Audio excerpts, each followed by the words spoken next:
Welcome to the AVG Fantasy Football Podcast. This is my second try on doing this intro because I had some technical difficulties, but I'm here. And this is episode 21 of the AVG Fantasy Football Podcast, the number one fantasy football podcast in the world. The number one podcast in the world, actually. We just beat Joe Rogan. Spotify is giving me a call. I'll call them back later. We're rich, boys. When you have time for it. Episode 21. Today we're doing another Man Crush Monday, okay? Although it's Sunday, this episode will be released on Monday.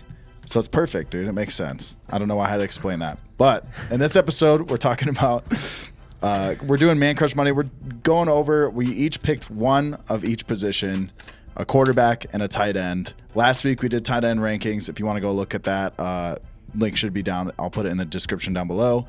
Quarterbacks and tight ends are important. I feel like there's a lot of focus on running backs and wide receivers on your fantasy team, but I feel as though quarterbacks and tight ends can make or break. If you have that solid tight end that you snuck in and got, oh boy, your team's going to be looking good, huh, boys? Do you agree or disagree? Dude. Agree. Yeah. God, It's almost. I noticed at the beginning of a lot of episodes, Dre's moving his mic around. It's like keeps falling, dude. I know. I'll work on it.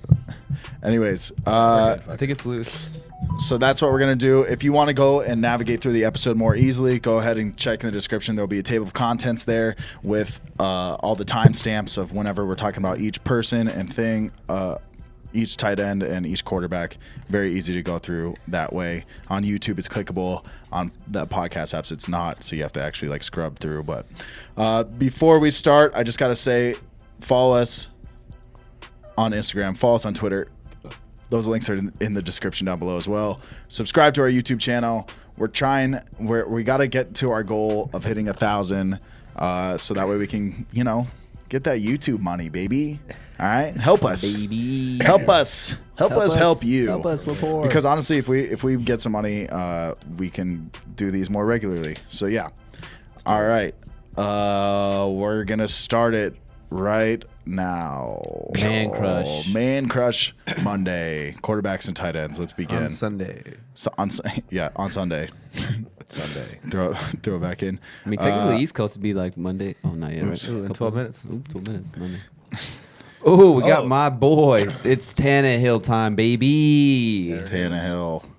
Wait, So was that the Tyler first one? started. All right, so I'm that going it? first because I Yeah. know no one else would take Ryan Tannehill. Tanny And also time. because in the group text I said I was picking Ryan Tannehill. So, Oh, yeah, time. so I like Ryan Tannehill right here. Obviously, kind of came on to the scene in week 7. He's not really one of those quarterbacks I'm looking to be like my day one starter, like week in and week out. But, if you listen to the podcast, you always hear me say, I like to draft 2 quarterbacks in the later rounds, and I'll just play the matchups. Whoever has a better matchup, I'll, base the quarterback, something like that right there. So I think Ryan Tannehill is a really good quarterback for that. He's actually quarterback 18 right now in half-point PPR rankings. He's 122 overall. So, he's going in the 10th round or later. So he's a quarterback where, you can go out and get all these players and then, you can wait to get a guy like Ryan Tannehill. But since taking over in week 7 last year, 18-plus points in 9 of the 10 games. So you like seeing that consistent, safe floor. He wasn't, going out there throwing up a goose egg and losing you a week or anything like that. And actually during those 10 games, he was actually QB3 during that stretch, which is pretty crazy. I was actually looking at it. It was Lamar Jackson. Ryan Fitzpatrick was actually the second best. And then my boy Ryan Tannehill right there is the QB3. Just some numbers on Tannehill, why I like him. His 91 passer grade for Pro Football Focus was actually ranked number 1 among all qualifying quarterbacks. Number 1 passer rating, 3rd best completion percentage, 2nd best play action completion percentage, which is important when you think of what the Titans are trying to do as a team. They're trying to run the ball and play defense. So you like to see that, second best play action completion percentage, and also when they get in close, the 2nd best red zone completion percentage as well. So he's highly efficient. When he was throwing the football. I know we always joke around a lot of me and Anthony. We're Dolphins fans. Ryan Tannehill was a former Dolphin, but it's when he played with the Dolphins, they had no offensive line. It was he was going back there, and sometimes it was he would just get blasted right away, and he couldn't really go through his progressions. Obviously, going to Tennessee, their offensive line was way better compared to in Miami. So Yeah, it's good for him. You know, sometimes some of these players they just need like a change of scenery in a sense. You know, and honestly, I felt like going to Nashville, playing for Tennessee. I felt like it's just like a good fit for Ryan Tannehill. You know, we kind of called it, when they first got him, that it was only a matter of time until he took over from Mariota, because we all believed, in our eyes at least, that he was better than Mariota. And once he got onto the field, he kind of performed right there. Also, just 2+ passing touchdowns in 9 of those 10 games. So kind of just like I said, like a safe floor. So a guy who I like, I'm probably going to be targeting a lot of my later rounds because. He doesn't have that big profile name, so you can get him in the later rounds. Like I said, if you could match him with another guy, like I feel like a Matt Ryan goes late, maybe even other guys that you guys are going to touch on as well. Sure. You can mix match him, and you can have a solid quarterback. He's going as a QB 18. Well, he's not going, but he's consensus on these expert. We go off experts on Fantasy Pros. He's consensus 18 QB 18 right now, so that's actually really low. Yeah. If you get him at.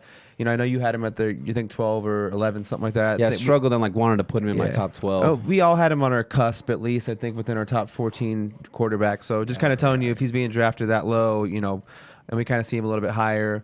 If he's QB 18, I think there's a high probability he's a value. The one thing I will say with him, kind of just on the negatives, I kind of agree with everything you said, but last year he was on pace for only 450, I think it was like 457 pass attempts, threw for 9.4 yards attempt, which is his highest by 2 yards a lot, and his touchdown percentage was 7.6. So really high, yeah. If those numbers come down, he's going to be closer to QB 18. If he can do in the middle of what he did last year to some extent, I think he's going to be more in that 11, 12 range. But like you said, you're not drafting him to be your QB1. You're mixing and matching with him. Yeah. Well, and I feel like Derrick Henry had like a pretty big number of rushing attempts, right? This past year. So it's like I would have to say that goes down. I'm saying to help boost Ryan Tannehill.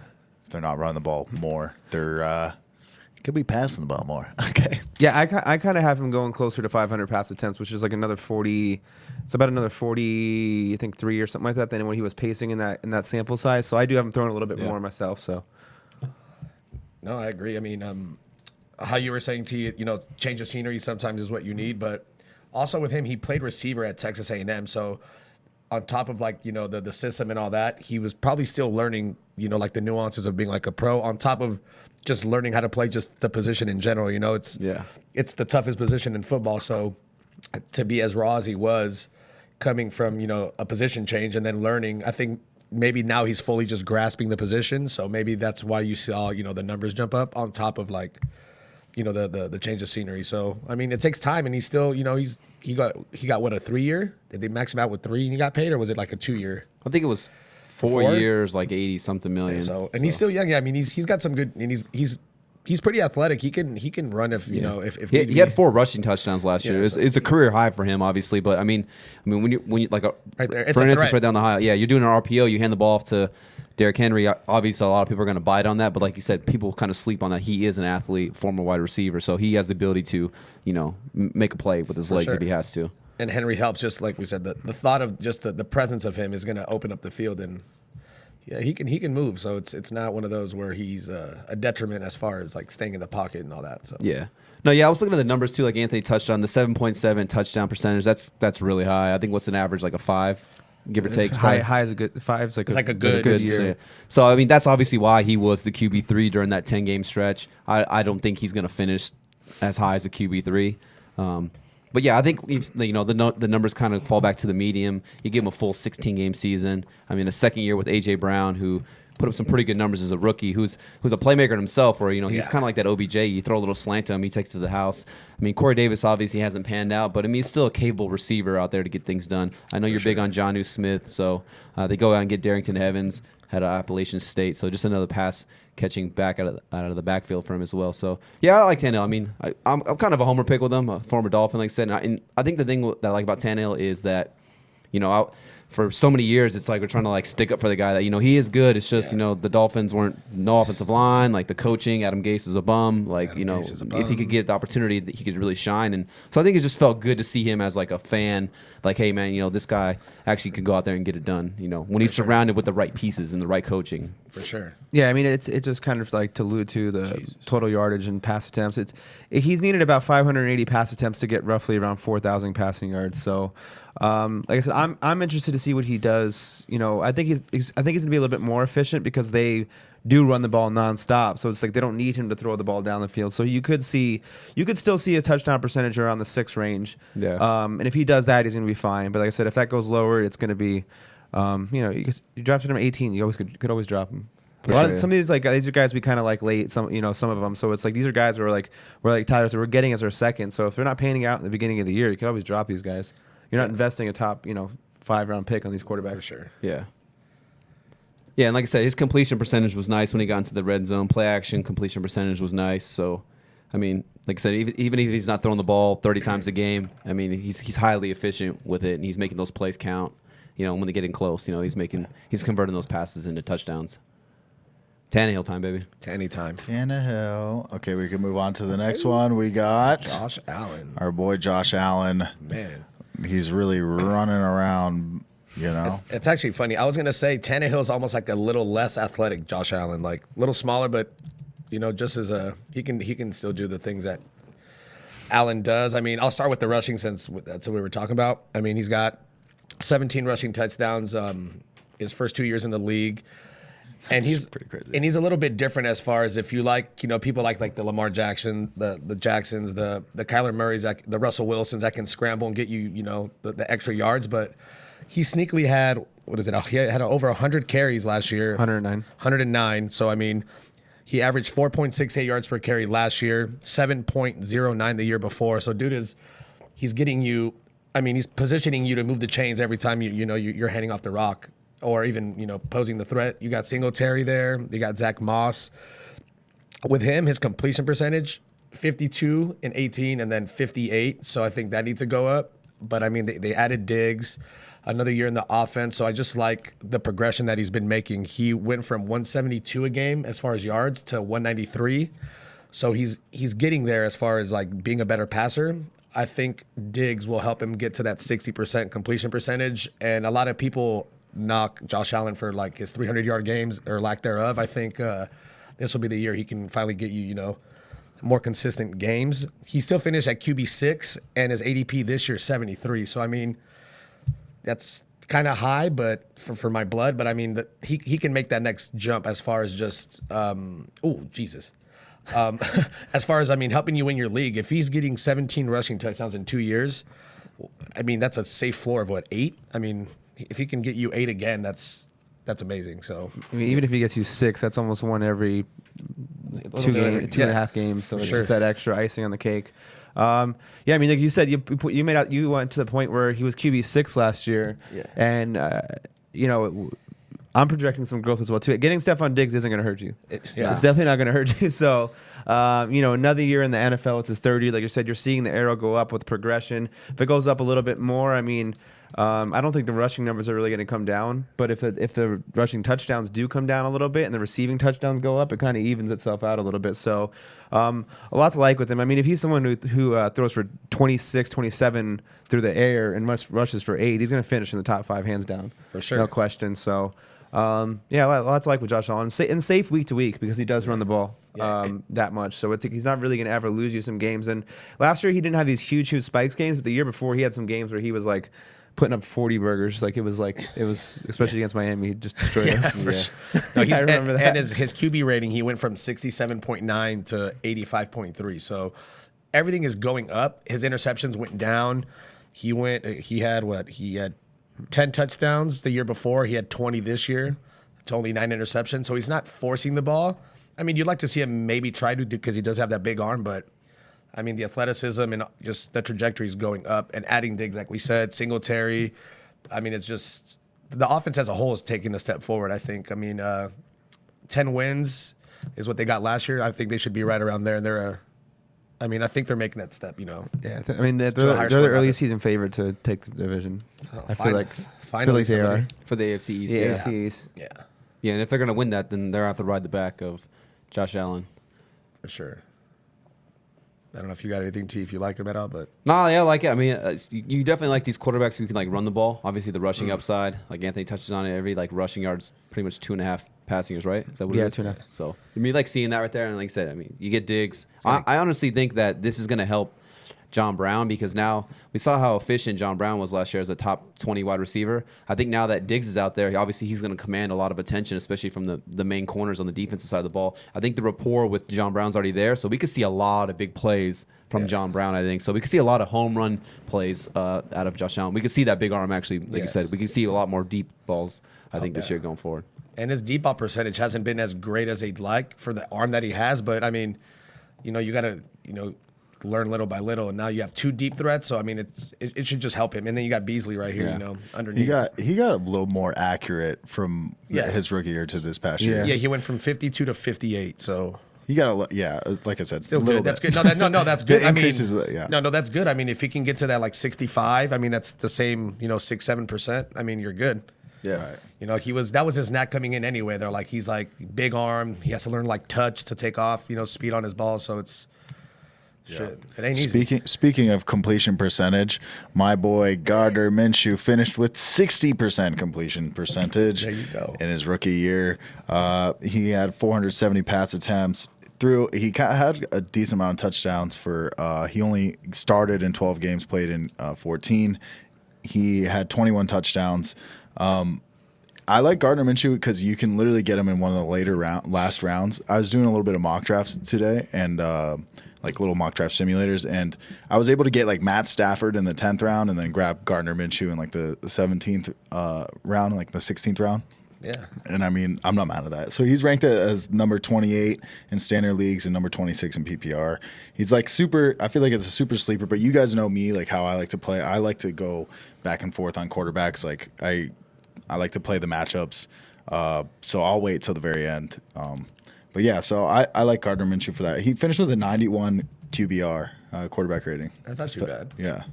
Which is pretty good for his first. Did you pick Gardner Minshew because he's got a mustache like you? That partially. I had to, I was going through all the quarterbacks and I was like a chick. I was like, who's this guy? He's got a mustache. He can run too. He's like another like sneaky athletic kind of. Yeah, he can scramble a little bit. He's not like crazy as Josh Allen, obviously, having, what did you say, 17 total rushing touchdown, which is crazy. Right. Yeah, but I remember seeing a hashtag interesting stat, but it was the most scramble yards for a quarterback. Obviously, Lamar Jackson was number 1, but number 2 was Gardner Minshew. Yeah. So that's like surprising because you don't really think of like him as being like a scrambling quarterback or making things happen with his legs. But I like Minshew a lot. I think this offense is going to be really entertaining to watch. This is no longer the Jacksonville Jaguars defense. This defense is totally falling apart. I mean, they got a lot of weapons. And he kind of comes from that air raid offense in Washington State, right? He came from. So he's used to like slinging the ball, throwing the ball 40+ times a game. That's the kind of offense in college he ran. So I think this offense is going to be really fun to watch, and having Minshew at the helm of it, I think it'll be really entertaining. That is also something to say is like it's nice. Sometimes it's nice to have like fun people to have on your fantasy team. Yeah. And they love him. I mean, the Jags love him. They have like, remember they were handing out like mustaches to everybody, all that shit. So, and I like him too because when plays break down, like you were saying, T, he can make up for like the deficiencies on the line because when it breaks down, he can extend it with his arm or his legs. And they just got Laviska Shenault. They got Chris Thompson. Got Chris Conley coming back. I mean, he had like 5 or 6 touchdowns. You got they lost Marquise Lee, but you still have Shark. Well, yeah, of course you have DJ Shark too, and then D.D. Westbrook.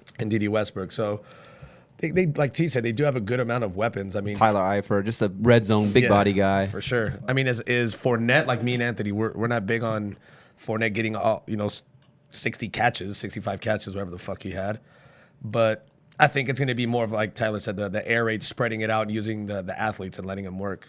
And look, he's out here dancing around.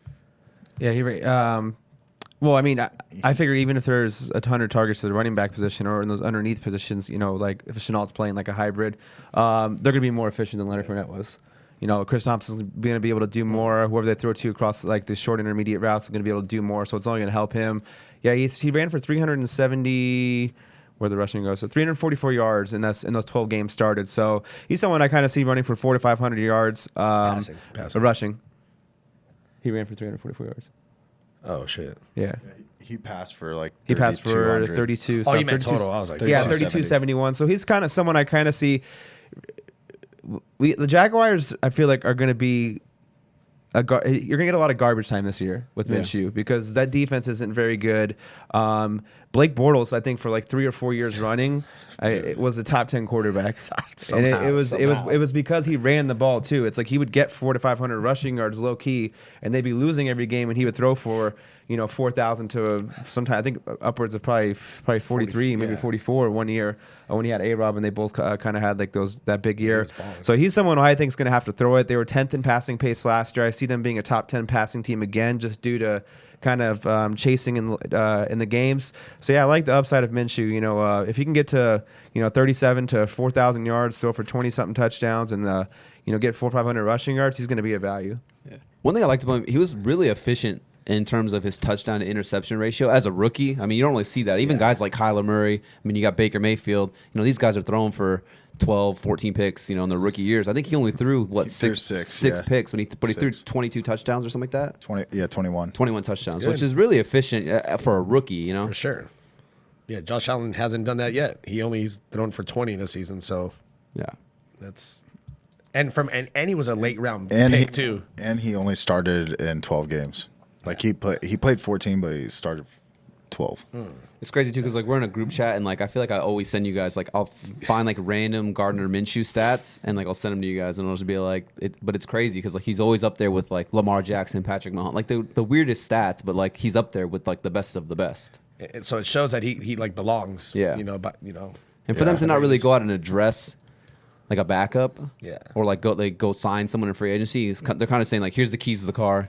It's your show now. Sure. We shipped off Nick Foles after paying him. That didn't work out, but it's your show now. Yeah, and they could have easily went and got a Cam. They could have easily just given him that competition, but it just shows, they'd rather have him be focused and let him know that it's his team. So yeah, it's like vote of confidence. It's like the Jaguars is his stepdad, and his stepdad finally trusts his stepson to drive the car. Just to further your analogy. He's like, my dad gave me this car. Yeah, now it's yours. He hands him the car keys. Jaguars hand him the car keys, and then Gardner goes, "Is it a Jag? Is it a Jag that he gives him?" Yeah, he gives him a Jaguar. He looks at his dad and goes, or he looks at his stepdad and says, "Thanks, Dad." He's like, "I wasn't gonna give this to Cam, but it was a good moment." Let's move on to the next one. We got our boy. You ready, Daddy? Danny Dimes slinging that dick. Danny Dimes. Hello. Beep. Nah, Danny Dimes. He's actually someone who's kind of low key been getting moved up by these consensus rankings. When we first started, talking and doing this, this year's podcast season, he was kind of someone who was down a little bit lower, like 17, 18, 19. He's kind of moving slowly up. Consensus ranking for him is 14, but. Like what I saw in stints last year, I remember, like I said, there was one game where I made a tough decision. I actually started him over Dak Prescott, and it's the reason I actually went to the championship in one of our leagues. Because he had 5 games of over 300 yards. He only played 12 games last year, and he had 3 games of 4+ touchdowns. Kind of just doing some pacing with his numbers last year. His numbers in the season last year, he threw for 3,000 yards, 3,027, 24 touchdowns, and he ran for 279, 2 touchdowns. I paced that out, and it was a hair over 4,000 yards, 372 rushing touchdowns. The interesting part was that it was 34 touchdowns. So, I mean, like I said, I think they're going to be a team that's going to. I don't think the Giants are going to be contenders this year. And I think even if they are, it's on the back of Saquon and Daniel Jones doing enough. I don't think that defense is kind of a shutdown defense. Just like the upside I saw, you only got to figure he's going to grow a little bit in his second year. He's been working on the fumbling issues. He's been working with Tony Romo and some other quarterbacks because he had an issue with that last year. So, any quarterback that gets you to that 350 range on the ground with rushing is just added bonus. And he finally, I feel like his weapons are finally fully healthy. Yeah. He finally has the full complement of Evan Ingram, Sterling Shepard, Golden Tate.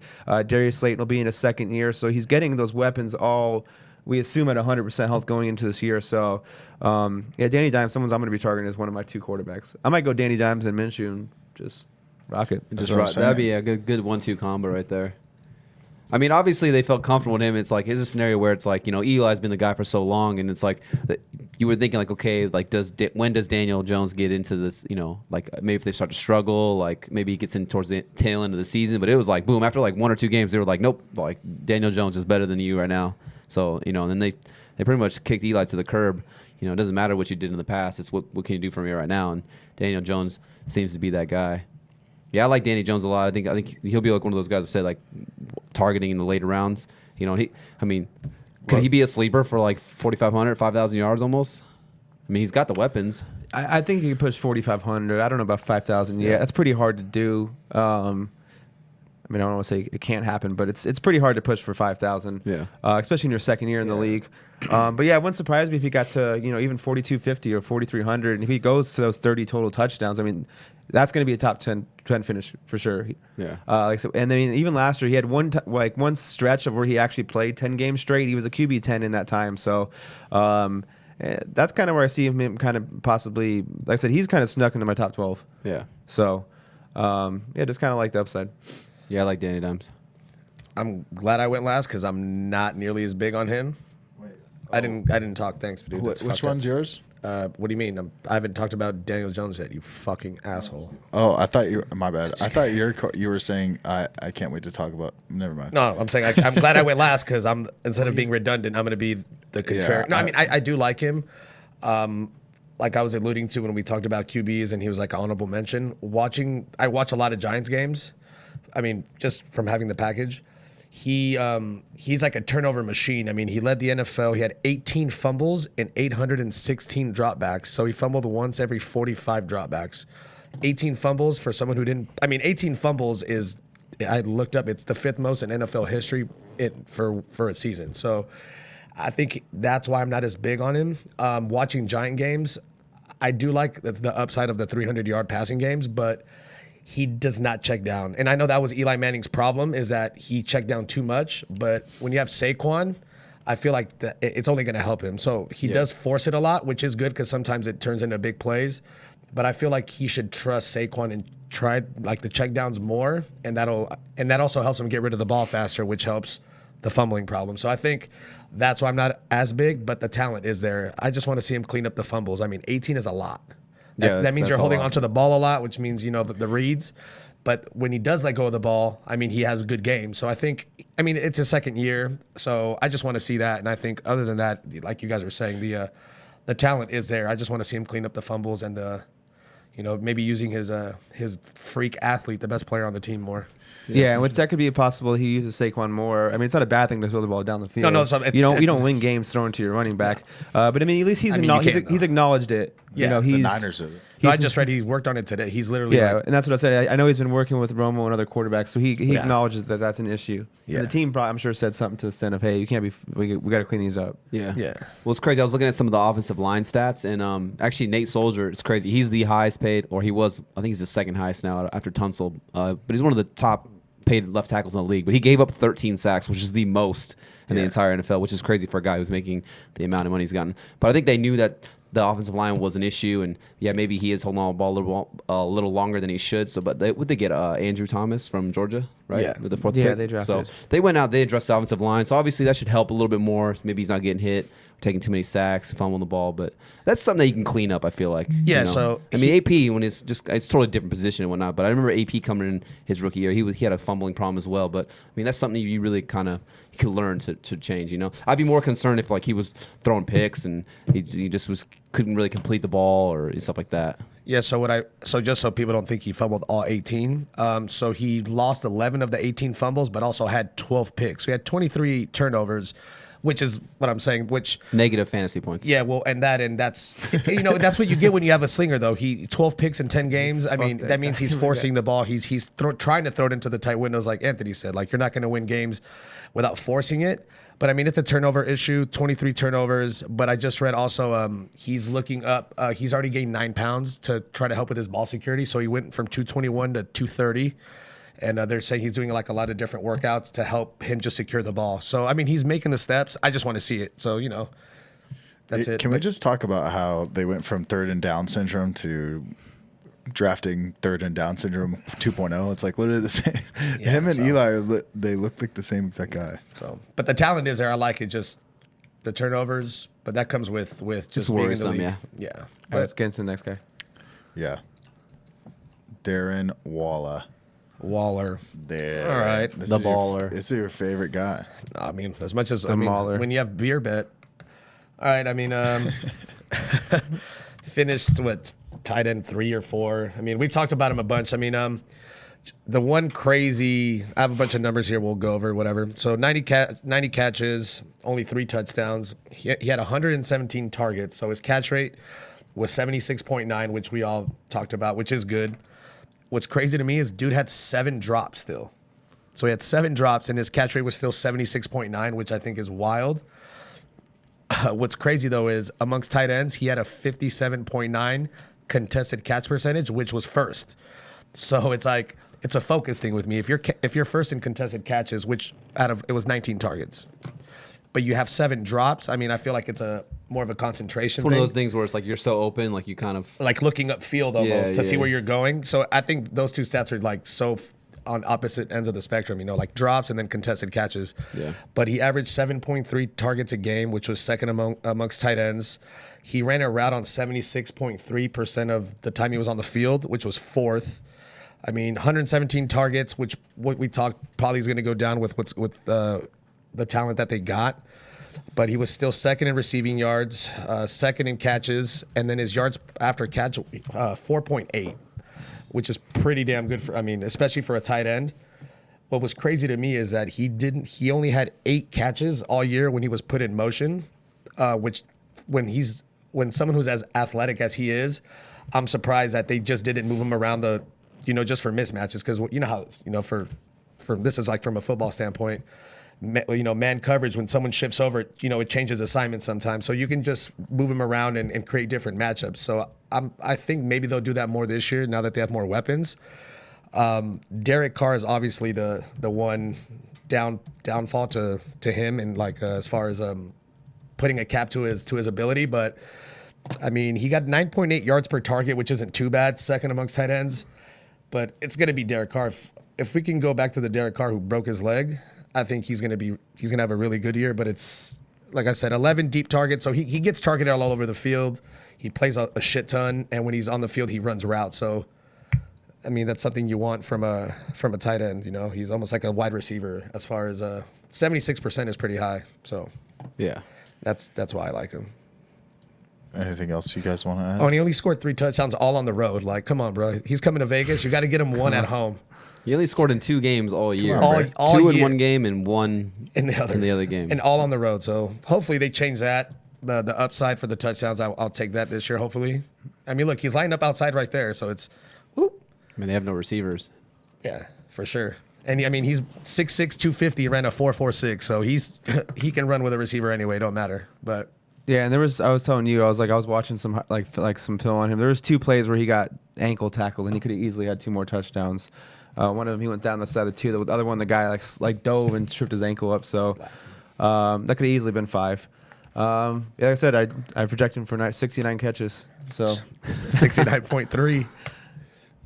Yeah, I think I've been getting a little slack from some people because I'm a little lower ranked on Waller. I'm not saying he's going to be a bum or a bust. You I just like think guys more. tight end 3 is unrealistic to get with the addition of a Ruggs or Bowden Jr. I just think these guys you're going to have certain plays where there's a certain play where you get Ruggs the ball. So I mean, instead of having like a 8-play drive where maybe he gets 3 catches on that drive, maybe it's like a 2-play drive and one's just like a 70-yard bomb to Ruggs. So it's like now he's not getting as much opportunity in a sense. But I still think the guy's super talented. Like you said, you don't go out there and get 1,100 yards.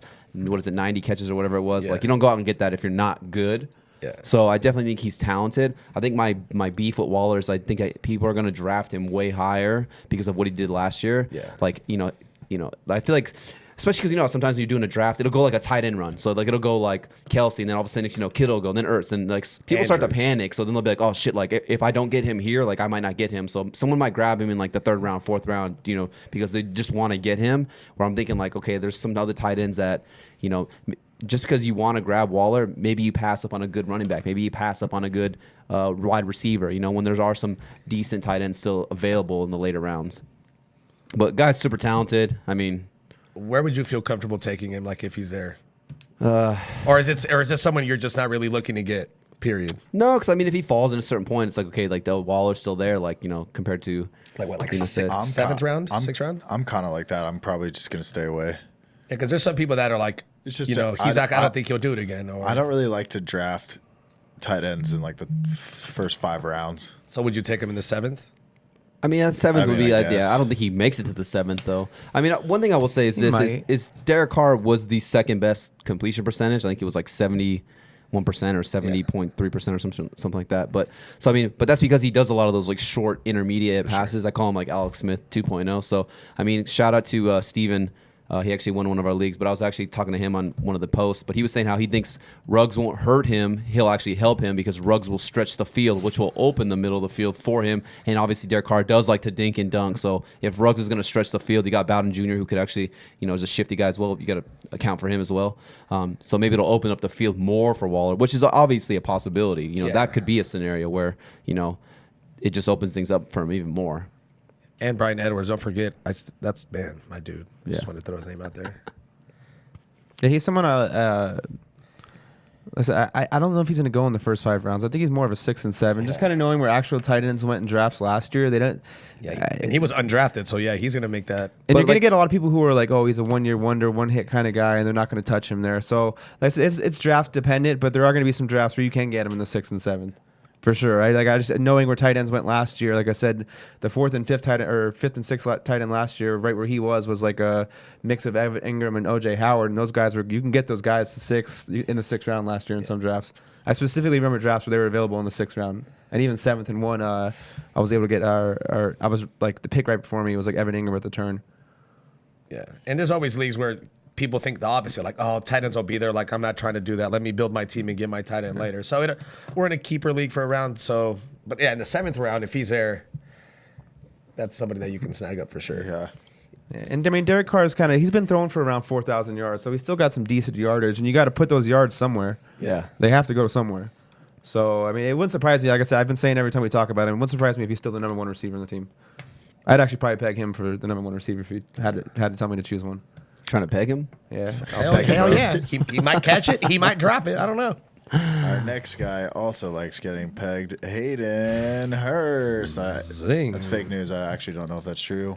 But we Don't quote can't me say on it's that. not. No, you know what you should have said is the best man at T's wedding, Hayden Hurst. See, I'm getting slack for liking this guy, too. I don't like understand. him. No, I like him too.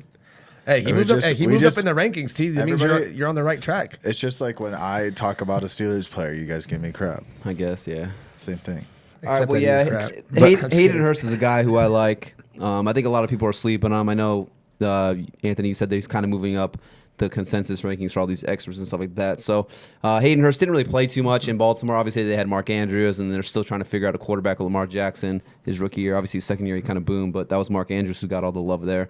So a lot of these numbers you're going to hear me say is Austin Hooper. And I know Austin Hooper's not there anymore, and I know it's not as easy as plug and play. Like, this guy can just step right in and replace what this guy did, but it's the Dirk Cutter system. He was offensive coordinator with the Falcons before he went to Tampa Bay to be the head coach. Came back last year, so he's returning again. So it's the same system. So a lot of these numbers I feel like you can kind of translate over to.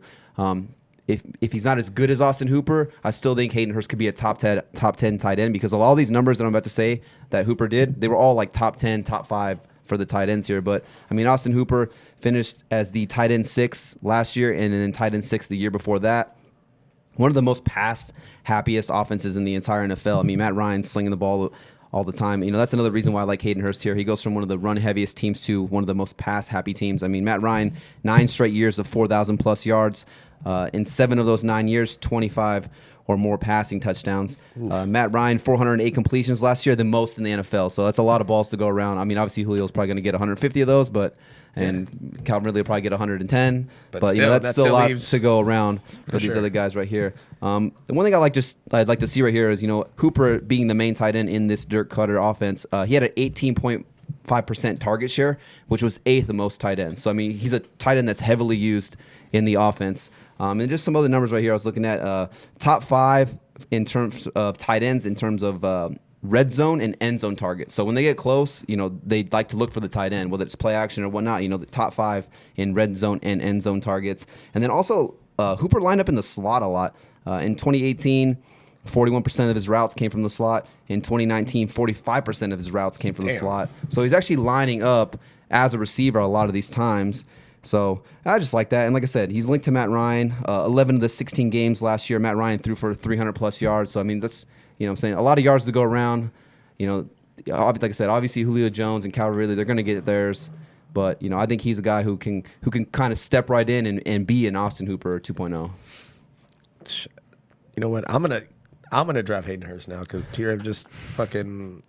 And then I'm gonna trade. And then and then I'm gonna trade him to you because you just gave me some good stats. I'm gonna sometimes like when we're doing this podcast, I do get sold. Like sometimes you guys are talking and I'm like writing down stats over. Like, oh, that does sound. I'm only giving him shit because I like him, but that's T's dude. I mean, Waller's my dude. It's tricky with him because he hasn't done it. So it's like, okay, he hasn't done it on a consistent basis, but look at Waller. You know, no, for sure. Like you were just saying off air, like for how many years he didn't do anything, and then boom, out of nowhere, 90 catches, 1,100 yards. Obviously, he didn't have a lot of touchdowns, but I mean, the guy put up crazy stats. Yeah. So I just think he falls into like, you know, we're kind of talking about Tannehill a little bit ago, like, you know, change of scenery. You know, sometimes, you know, these systems, you go from one system to the next system. You know, we even touched on it with Hooper. You know, the guy who left, who Hayden Hurst is taking over for. You know, like we're not as high in Hooper. You know, and Hooper's a talented player. You know, it's not the talent that we're worried about, but it's the system of, you know, that's probably going to be a run-heavy offense, a lot of mouths to feed. They're probably not going to throw the ball as much, so we're not as high in Hooper there. So I just think he steps into a dream scenario. I mean, he's built exactly like Austin Hooper, same height, same 40, same like wingspan, all that stuff. So can he get it done? We'll see. I mean, is there some bust potential there because he hasn't done it? 100%. But I definitely like the upside of this guy in this offense. And they traded for him. If he's 60% of what Hooper is, that's all he has to be to. Yeah. He could be 50% and actually outdo his ADP. Because I said his ADP was lower, but now he's third. I said the consensus has him up at 14. But even he's someone who's in my top 12. Like I said, I was debating on putting him in there after the episode. Looked at some stuff. You know, I put him in there. Funny because you say like Julio Jones is the number one rated receiver. Like you said. Yeah, that's. But what I mean, like crazy. just when you breaking down the target percentage, if Hooper does struggle, or not Hooper, if Hayden Hurst does struggle and those targets do go more to the receiver position, I think that's part of the reason why Julio could see 170. He had 156 targets last year. But yeah, like Tyler said, I mean, like it's, you know, we don't know what he's fully capable of yet. You know, so you saw Eric Ebron take. There's always like the narrative that tight ends take a little more longer to develop and longer to break out. But like I said, if he's 60 to 70% of what Austin Hooper was, you're going to be happy getting that in like the double-digit rounds because he's not going as a top 12 tight end. Some people don't even really know his name, like Tyler likes to point out, which is true. So you're going to have some drafts where you get him even later if Tyler's not in your draft. Or one of us. You know what I see him as almost? It was 159 targets for Julio. He's almost like a Julius Thomas. Like remember where he like came out of nowhere, went to, you know, had a obviously Peyton Manning was there, but still he got put in the position to succeed and got put into a good offense, which goes to show you know. It's just an offense where they like to utilize the tight end. And I mean, I think a big reason why they shipped off Hooper was because he was due for a contract. I think he's making like $11 million a year now. Hayden Hurst is still on his rookie deal. He's only making $1.5 million this year. He makes $2 million next year. So obviously they're saving a ton of money terms of cap space. But I think in terms of talent, they're thinking like, okay, we can just slide this guy right into what Hooper was for this offense. I mean, like I said, Hooper, the last 2 years, 2018, he ran 492 routes.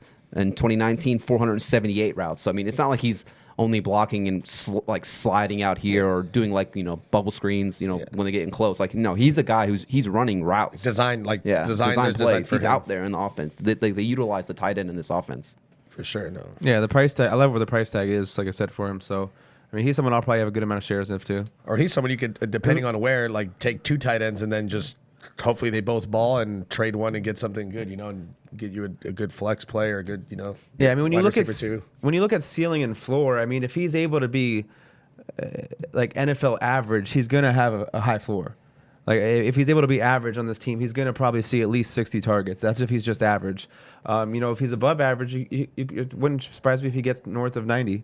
Like Tyler said, to the point of the offense and all that and the system. So, to me, it's not like there's a huge range of variables. When you get into these tight ends that are 12, 13, 14, some of them do have that, which I don't think he has a huge range of ceiling floor. Like it's like there's most likely he's going to probably get at least 60 targets. Yeah, I think you could expect 70, 80, and if you're getting that and like I said, double-digit tight ends, like I'll take that all day. Yeah, I mean Hooper had 97 and then 88. So let's say he even sees I think at a floor like 80. Well, you know, yeah, like Sleeper has him at 89. which I think is realistic with how much they do Yeah. pass the ball. I mean, and one thing too with the Falcons' offensive line, I mean, they drafted a couple guys and they all got hurt or they didn't really perform to the level. So that offensive line should be a lot better, which should only give Matt Ryan more time to throw the ball.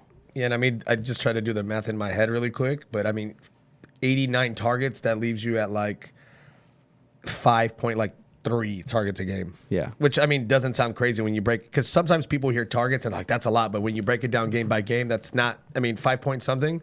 There's going to be games where he's going to get 8 or 9 targets just based off, Julio and Calvin Ridley. Like, teams are going to game plan for them. So there's going to be games where he should get 8 to 10 targets. Not every game, but he should get a couple of those games to where he can, to do that and help you out for sure. Yeah, and like I said, when they get close into the red zone and the end zone, like they look for the tight ends when they get close. Absolutely. That offense does so. Especially with Julio, and everyone knows how unlucky Julio is with touchdowns sometimes. Like, he's like allergic. Yeah. So it's good to have another weapon, and Hayden Hurst he's a big boy. Calvin Ridley probably like 15 touchdowns. Well, he had what? Remember, he had 10 as a rookie. He's in my top 10. Dude, no, Calvin. Ridley is. I told him Ridley. I have him making that Chris Godwin Nice. jump. But that's for another day. But He's in your top 10? Yeah, he's I literally like at that. 10. Calvin Ridley. Yeah. I like it. I said I he's fucking my like Godwin. it. I like it a lot. That was weird. Oh, is that what he's gonna have? T. That was. I was like, damn. I was like, damn. 100 Okay. receptions. 100 catches for 10, and okay, well, I was in college. Let's not go back. I don't know why this highlight reel has like his. Because he didn't have much with the Ravens. yeah. Mark Andrews was out there. No, not Hayden Hurst. I'm I get what talking, you're I'm saying. talking about this Jonnu Jonnu Smith Smith, one. though. It showed like him getting arrested or something. He got arrested? It was an Bounce old back college. story. It was an old college Redemption. thing. Jonnu Smith. Okay, speaking of our guy, we're talking about Jonnu Smith. Jonnu Smith. This is Anthony's boy. Yeah, just looking at, there's a couple things. Looking at the efficiency metrics, I talked about it on the last tight end episode, how he was just, as far as like contested catch rate, I think he was number 1 in fantasy. I'll pull it up just to make sure, but fantasy points per target. So what that means is, when you're targeted, the amount of fantasy, number 3 in fantasy points per target. So 2.33 every time he was targeted.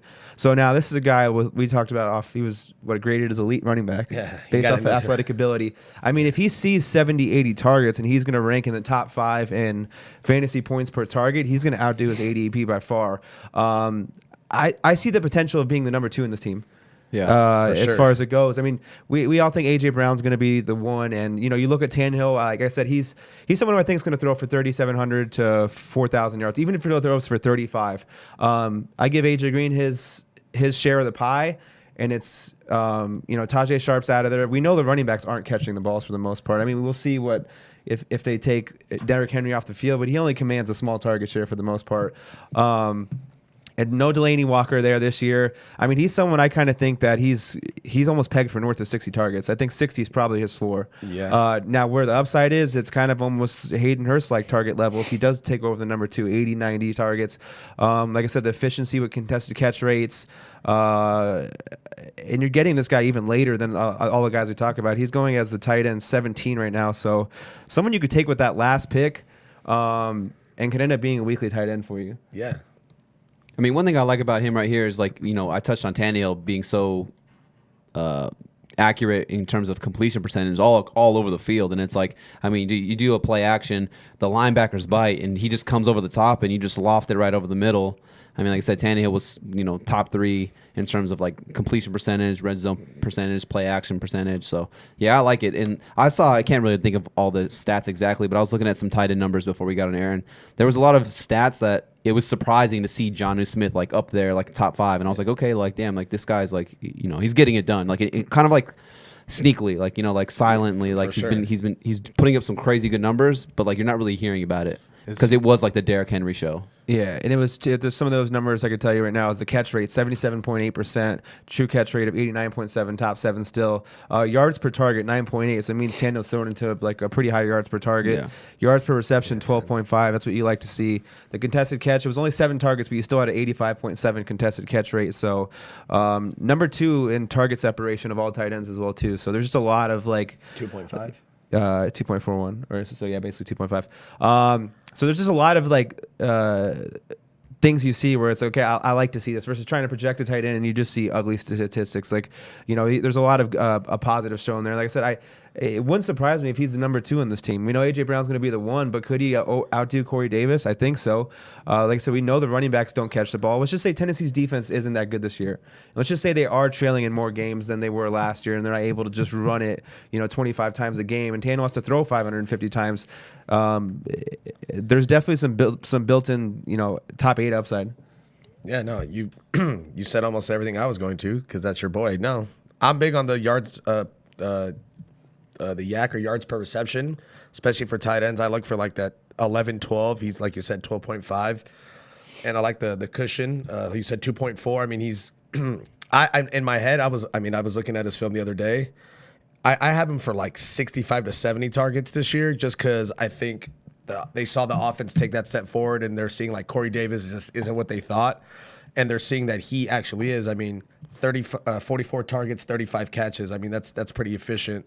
440 yards, 3 touchdowns. I think he can get to that 65, 70 target, and I can see him being also because he's a freak athlete, so he can be someone who can stretch it for you and be one of those play action like on the goal line when everyone's crashing in on Derrick Henry and he just slips out and gets you. He can get you a couple of those. So, I mean, just his size and speed combination is crazy. So I think, yeah, he could sneak in. For sure the number 2 option, though, I think, as far as for the Titans, because it just, as you can see with like Kittle, when you have like a good tight end, what it just does for your whole team. Like when you utilize him properly, you can just move him all over the place, and it's just hard for teams to defend. So I think he could be one of those players. I mean, one thing I can say is this: when Delaney Walker was there for however many years it was, I mean, you were drafting Delaney Walker to be your number 1 tight end, and he was 35. He was being like a top 8 tight end. I feel like usually across the board. For sure. So I mean, it's kind of a similar scenario with Hayden Hurst. It's like it's the same system. You're kind of just plugging that guy in there, and obviously it's kind of like a changing of the guard. Like they feel like Jonnu Smith. It's the Jonnu Smith era in Tennessee. That's why obviously they released Delaney Walker. So yeah, I think like I said, the more we get closer, like it's crazy because like sometimes like I feel like we'll bring up certain players that maybe like it didn't catch my eye or didn't catch your eye, but then like you'll start talking about them, so then it's like okay, I'll start digging into looking at some more numbers, and it's like okay, like yeah, like this guy is like really going to be pretty good, I think. So yeah, I mean, what's his ADP? He's got to be going like the later rounds for sure, right? Well, he's a 17th tight end based off of consensus. Oh, so. I've been looking at the ADP calculator; it's all over the place, so it's kind of hard. I'm kind of just going off of what consensus was. Then that's not even they're basically getting him as a bench tight end. Yeah. I've been looking at the ADP, but like you're saying, it's a little bit off. So I've been going and actually doing like little mock drafts to actually see where he's going at. I mean, if that's based off people looking off these sheets, like I'm just gonna guess people are looking, read these types of sheets. That's going to be past the 12th round for sure. Yeah, sure, So maybe even 14th, 15th, like one of your last few picks. Yeah. But getting a guy who's got the top 10 upside in the 12th plus round, I mean, that's, And he's like eye test. That's what the first time I saw him, which was like the beginning of last year, you just watch the game, you're like, dude, who is that guy? Like, he just looks bigger than everyone, and then he gets a ball and he's faster than everyone. So it's like, hard for that guy not to succeed. Mike just showed the highlight where he ran. It was like it was a big the big touchdown. And like usually when people jump on you from behind, they pull you down. They just fell off of him too. Yeah, they were like, he's so big. Like, it didn't even slow him down. I was like, Jesus. Yeah, I was like, how did this dudes like this? Like, how do you not get drafted sooner? It's crazy because he's a big boy, 6'6". Yeah. No, 6'3". I'm sorry, Waller's a bigger guy, but yeah, he's a big boy. Oh, right here, like look at that. Dude, if you're listening to us on audio, go check out the YouTube, see what we're looking at. Dude, sorry. I mean, he just for those of you listening, he just caught a ball up the seam and then outran an entire team, safeties and corners for like 65 yards. Oh. And now he's like having fun with his friends, telling people that they can't guard him. Yeah. All right. We jump into the next guy. Last guy here, we got Gregory Olsen. Gregory Olsen. So I like Greg Olsen. Right now, like we were talking about with ADPs, he's literally going in like some of the last rounds, like literally 15, 16. He's the tight end. He's a tight end 21 in PPR and tight end 26 in standard. Greg Olsen, like you were talking about, you haven't seen Hayden Hurst get it done. We've seen Greg Olsen actually get it done. So like that just reaffirms him. And then also we saw Will Dissly and Jacob Hollister actually like be super included. They both within Will Dissly had 4 touchdowns. Jacob Hollister had 3 touchdowns. With combined, they had a total of like 67 receptions for like 620 yards. I mean, they just signed Greg Olsen for a 1-year deal for $7 million. So as of right now, he's a starter, and they really got the tight end involved a lot last year. And I really think that since he's a starter, he's going to be the guy there. So I went and I did a mock draft. I actually got Noah Fant in like the 12th round, and then I went and got Greg Olsen in like the last round. So like with my quarterbacks, like I said in the Gardner Minshew, when we were doing that earlier, I'm the same way with tight ends a little bit. I like to do 2 just because I like to get them in the later rounds and kind of mix and match. Sometimes one of them will bust, but then you got the other guy. One of them will hit. It seems like. Yeah, at least how I draft. He's like usually it's 2 for 2, but sometimes I fuck up. I think what's perfect about Greg Olsen is, if you want to, like Tyler pointed out a lot of the, the touchdowns, all this in the last episode. You're getting him at tight end 24, so you don't even have to take him first. You don't have to take him second. You can take him third. You can literally take him as like the last thing in your draft. Yeah, and he's a proven tight end. Yeah, and like I said, my worry as of right now is I don't know if the other tight ends are going to go away and it's going to be a carousel. They did draft another 4th round tight end too. Yeah, I don't know if it's going to be a 4, 3 of these guys involved. But with the price you pay, week 1 you could and you can get it. Like I said, Tyler alluded to, if you get 6 touchdowns, you're a top 12 tight end. I mean, Russell Wilson's. I mean, if I'm pegging people to throw the most touchdowns in the league, I'm pegging people today. Apparently, don't be on his peg list because don't be on the peg list. You're getting dealt with. You're getting dealt with. Well, yeah. But I'd say Russell Wilson's probably going to be a top 5 total touchdown quarterback. So it's like the touchdown upside for the offense is high. So like I said, you'll know week 1 if he's playing 70% of snaps and he sees 6 or 7 targets and you get him at tight end 24. I mean, that's gonna end up being a steal. Yeah. So I love the price you get to pay for him and be able to take that shot tied to one of the NFL's elite quarterbacks. Yeah, I mean you're getting a starting tight end that's been. I know he's old. He's like 34, but I mean old for the NFL. But he's been proven. And what was I about to say? And I was looking at the contract. He's making $7 million in a year for a 1-year deal versus Will Dissly is making $3 million for a 4-year deal. It's not even like all guaranteed. You know what I mean? Damn. So, I would say like they did draft a tight end, but I would say that's more of like a depth move because they literally ran out of tight ends last year, and that was like kind of like a key part of their offense. It seemed like. So that's I as of right now, I'm playing as Greg Olsen's gonna be a starter, so that's how I'm. Yeah, I think so too. I mean, you kind of said it, Anthony. Like these tight ends, it takes a while for them to really pop. So I think they kind of realize like, okay, we do need a tight end in the future. Greg Olsen's getting older, only a 1-year deal. Disley's coming off the Achilles injury. Is it going to be 100%? Is he even going to be the same when he comes back? I think Hollister's a good, decent tight end who's obviously I think he's still going to see a lot of the field as well, probably like in 2 tight end sets. But I mean, I don't think you go out and get Greg Olsen to have him sit on the bench. Well, I don't think Anthony's saying he'll sit on the bench, but yeah, right. Yeah, but I know what you mean though. I don't think they're doing I don't think that they're going to do multiple tight end sets, but I could be wrong. We'll know week 1, like that. Like I said, you don't have to pay much to get him. So he's someone that if let's just say it is. They are using, Greg Olsen in only 50% of snaps, and it's like, okay, I cut him. I didn't lose anything. I spent my last pick. Well, that's what I'm getting at with like Darren Waller. I'm not going to take him in these early rounds when I can take a possible starter and possible someone that just is like what you said has done before. I could get him, like you said, in the very last round. Yeah. It's just crazy because I remember I was struggling at the tight end position early last year in one league, and I went and got Dissly, and he was just on a tear. I think he was a top 5 tight end until he got hurt. So it's like, I mean, in terms of talent, I mean, I think the biggest question mark with Greg Olsen for me is can he just stay healthy? Because he's kind of been falling apart these last couple of years. He just can't seem to stay on the football field. So if he can stay healthy and he can stay on the football field, in terms of talent, I don't think they're in the same tier of Greg Olsen, even as old as he is. They're not even in the same tier, Greg Olsen and Will Dissly. So if Dissly can get it done in this offense, I think Greg Olsen can step in and get it done too. And he's just a vet. He just he just knows where to be, and you know how QBs love vets. Like Russell Wilson, if you ask Russell Wilson, he probably couldn't say, but he would rather have a healthy Greg Olsen for 16 games than any other tight end. Yeah. Because of things that he could do. I mean, we saw pre-snap, anything. Russell Wilson pretty much make Jimmy Graham fantasy relevant. I mean, even Jimmy Graham played with Aaron Rodgers, and he just couldn't really get it done. Just maybe it's a system in a sense. I don't know what it is. Maybe just this Seattle Seahawks system. They just incorporate their tight ends. I feel like when they get close. Yeah. And Russell Wilson's open to throwing him the ball too. So yeah, Russell Wilson's also a kind of quarterback that scrambles, and when you're scrambling out of the pocket, I'm going to throw it to the big guy who's got a bigger chance of getting it, like on man coverage. Yeah. Besides throwing it away. Look at him run. Wow, look at that. It's like someone's chasing him, trying to peg him. Is it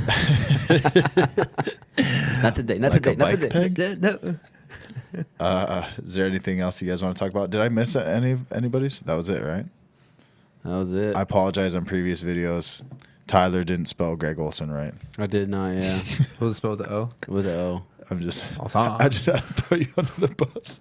Hey, dude, I made like 150 of those templates. I missed one wrong. oh, What's yeah. my completion that was the percentage? first- 99.9%. 98. Honestly? I put you at like tight end 9 for that. Honestly, you're very like particular, and you're like kind of more of a perfectionist. So I kind of assumed that you just looked them all up. So I haven't really been checking. So 1 out of 150, it could be that, but it could also not Beer be bet. that. I'll go through I'm not going to fucking spell check. I just noticed it earlier because I was like, damn, that's how you spell Greg Olsen. I think I clipped a video and I spelled it There wrong are some too. names I was making those templates, and I'd be like, wait, that's how you spell his name? Like I had to like double check it and like go to like ESPN and like NFL. I was like, oh, okay. Like That's funny. Okay, that's it for episode 21 of the AVG Fantasy Football Podcast. Just give you a little Man Crush Monday for you. Thank you for listening. Make sure, like I said, follow us on Instagram, follow us on Twitter. If you have any advice you need for if you're drafting, I know dynasty drafts are starting right now, so if that is something you need a little bit of help on, hit us up. Most likely Dre will respond to you because he's kind of our dynasty expert over here. For sure. But yeah, if you have any type of fantasy football questions, just hit us up on Instagram or Twitter. We got your back. Make sure you subscribe to our YouTube channel. If you made it this far in the podcast, we appreciate you. And you know what? One last thing you could do for us. Subscribe, ho. No. I lost track, but I thought you were like leave trying us to a alley-oop that. yeah, well, that too. Subscribe on YouTube and leave us a review and rating on the Apple Podcast app or any app podcast app you guys use, whether it be Spotify, Stitcher, iHeart. There's iHeartRadio for podcasts.